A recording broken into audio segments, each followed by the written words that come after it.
Hi, and welcome back to my channel. This is Anastasia here with another Teen Mom recap. So I do want to apologize for my voice. I've kind of had a cold this whole week, and I was hoping it would go away, and then it didn't. It just kind of got worse. But I still wanted to do an episode for you guys, so I'm sorry in advance. Hopefully you can ignore it.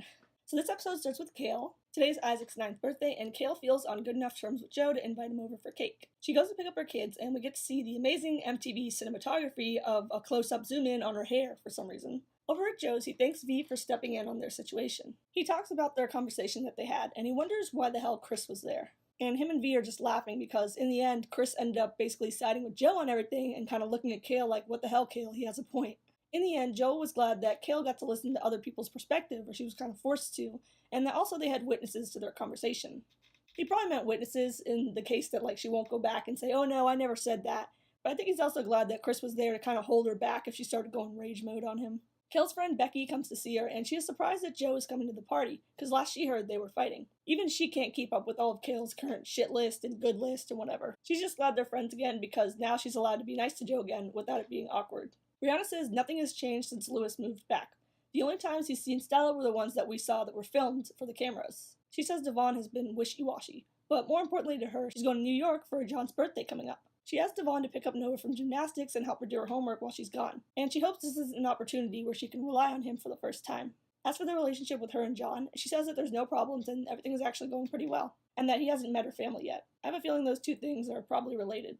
Leah is at her sister Victoria's house chatting with her, and playing with Victoria's baby, whose name's Serenity, spelled with a C. Leah's own girls' middle names are Hope, Faith, and Grace. I swear, when they deciding what their names are for these kids, these girls just like go onto Google, type meaningful quotes, pick a word, change a letter, and call it a day. Anyway, although Leah's house is fixed, she's still been staying at Jason's. She's like, oh, the weather is so bad today. I just might have to stay at Jason's. Like, what? Your house is not flooded anymore, Leah. First of all, there's probably like 2 clouds in the sky. And lightning probably isn't going to strike your house any more than it would strike Jason's. Leah goes on and on about how much the girls love staying there and they love Jason. And all this while, Allie is kind of side-eyeing her like, speak for yourself, girl.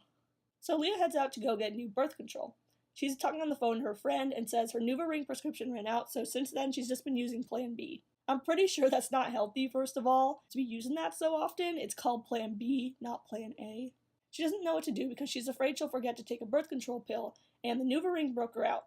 Sort of reminds me of that 16 and pregnant girl who wouldn't take birth control because she was afraid it would make her fat. Her friend asks if she wants more kids, and Leah says yes, she does, and that she wants to share that with the person she's going to spend the rest of her life with, who she hopes is Jason. Take it easy, Leah. Take it easy.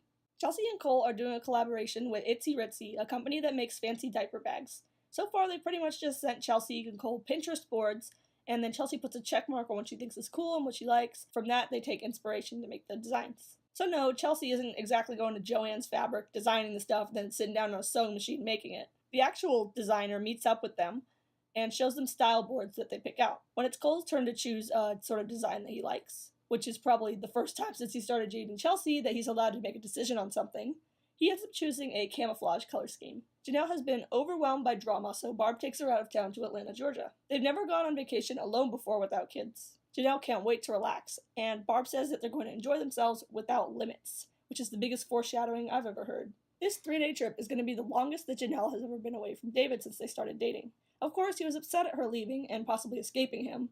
Janelle jokes that he told her not to pick up any dudes, but it's really not as lighthearted as she's trying to make it seem, because David actually is kind of dangerous. They get inside the Airbnb, and the people kind of left them a paper there that shows like the Wi-Fi password and stuff, which MTV did not bother to blur out at all. So hooray to the free Wi-Fi for those people's neighbors now. Janelle is just so happy to be away from all the drama and emails from the tabloids, and people blowing up her messages. She says she wants to live a more private life. John picks up Brianna from the airport. She is planning a surprise party for him that she intends to keep a secret. Brianna, who's usually so cold and unfeeling, is surprisingly sappy and emotional when she sees John, and she says she's so happy to be with him. Jason comes with Leah to the gynecologist for some reason, and this doctor's office looks like the exact reason why women don't want to go to the gynecologist.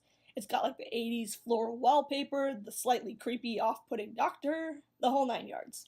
Ultimately, Leah hasn't made a decision on her new birth control, and she says she'll call him back when she does. Isaac gets home, and Joe and V and their daughter Vivi come to the party. Kale's like, hi, Vivi. Kinda wish Vivi had been like, hey, Kale, what's up? Didn't you threaten to not give me Christmas presents a while ago because you were mad at my dad?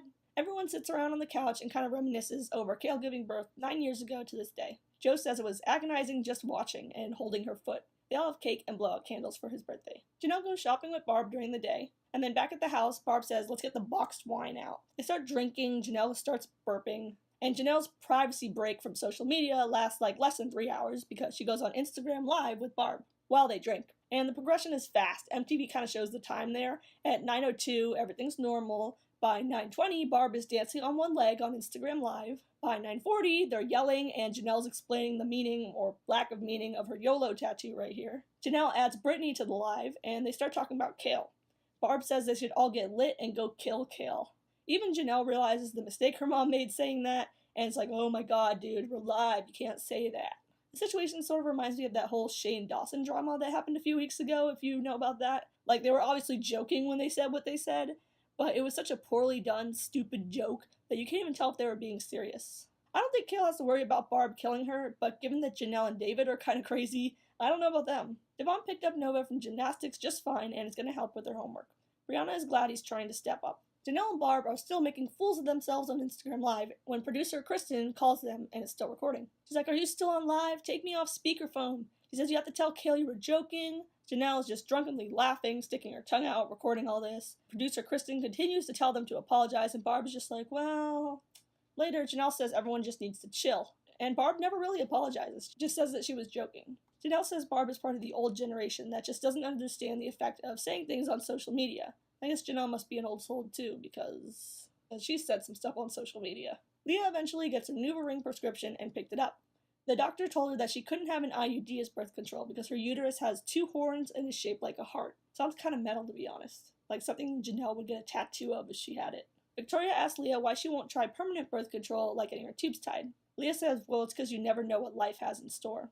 As usual, she's just sort of going with the flow and not making any definite plans for the future. Kristen meets up with Kale, who has since seen the video of Barb saying that she wanted to kill Kale. She doesn't want an apology and says that even if Barb does apologize, it won't mean anything to her because she knows that she didn't want to. She doesn't want to be part of a franchise that allows such behavior, or so she says. I mean, should they have allowed you to fight Brianna like you were actually trying to do last season? Like, no joke? Does that not count as inappropriate behavior? Because I'm pretty sure you weren't joking then. Brianna and John go out to dinner. She tells him that this is her first real relationship and keeps talking about how serious it is. And when she asks if he feels any pressure, he kind of laughs, doesn't answer, and she's like, why are you laughing? He says he doesn't want to be a jackass with what he was going to say. He keeps kind of shifting his eyes around, looking kind of uncomfortable, but when they go back to his apartment and all his friends surprise him with the party, they seem to have a good time. Later, Janelle and Barb discuss the incident. Barb says it was all just a joke and she doesn't understand why everyone got so offended. In fact, she's like, oh, well, I tell Jace I'm going to kill him all the time. It's just a joke. It's a little weird, but okay. And it's a little different because Jace obviously isn't actively fighting with you every day on social media like Kale is. They both say it was obvious that they were joking because they were hysterically laughing the whole time that they said it. I mean, that could be interpreted as like psychotic type Joker laughter, but Barb even suggests that Kale might be jealous and that's why she's so mad over the situation.